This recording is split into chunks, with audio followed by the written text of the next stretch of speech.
Jésus n'est plus présent physiquement parmi nous, mais il ne nous a pas laissés seuls. Il a envoyé le Saint-Esprit pour être avec nous et en nous. Lorsque son esprit vient vivre en nous, il nous apporte une nouvelle liberté. Première des choses, la liberté de connaître Dieu. Les choses que nous faisons mal créent une barrière entre nous et Dieu. Mais ce sont vos crimes qui mettent une séparation, dit Ésaïe 52, le verset 2.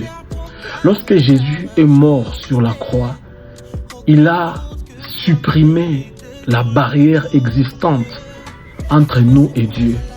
Par conséquent, il nous a permis d'avoir une relation avec notre Créateur. Nous devenons ses fils et ses filles.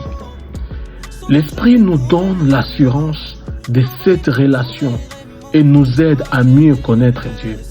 Il nous aide à prier et à comprendre la Bible, qui est la parole de Dieu. Deuxième des choses, la liberté d'aimer. Pour nous, nous l'aimons parce qu'il nous a aimé le premier. Dans Jean 4, le verset 19. En regardant la croix, nous comprenons l'amour de Dieu pour nous. Lorsque l'Esprit de Dieu vient vivre en nous, nous faisons l'expérience de cet amour. Ce faisant, nous recevons un nouvel amour pour Dieu et pour les autres. Nous sommes libérés pour vivre une vie d'amour, vivre une vie centrée sur l'amour pour servir Jésus et les autres, plutôt qu'une vie centrée sur nous-mêmes. Troisième des choses, la liberté d'échanger. Les gens disent parfois, vous êtes ce que vous êtes. Impossible de changer.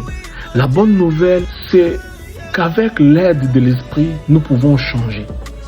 Le Saint-Esprit nous donne la liberté de vivre le genre de vie que nous avons toujours voulu expérimenter au plus profond de nous-mêmes. Paul nous dit que les fruits de l'Esprit est l'amour, la joie, la paix, la patience, la bonté, la bénignité, la fidélité, la douceur, la tempérance. Dans Galates 5, le verset 22. Lorsque nous demandons à l'Esprit de Dieu de venir vivre en nous, ces merveilleuses caractéristiques commencent à se développer dans notre vie. Voilà. Dieu nous a rendus libres de ces choses. Jésus nous a rendus libres. Il nous a donné la liberté. Et voilà ces 4 choses, ces 4 libertés que Jésus nous a données. Que Dieu vous bénisse.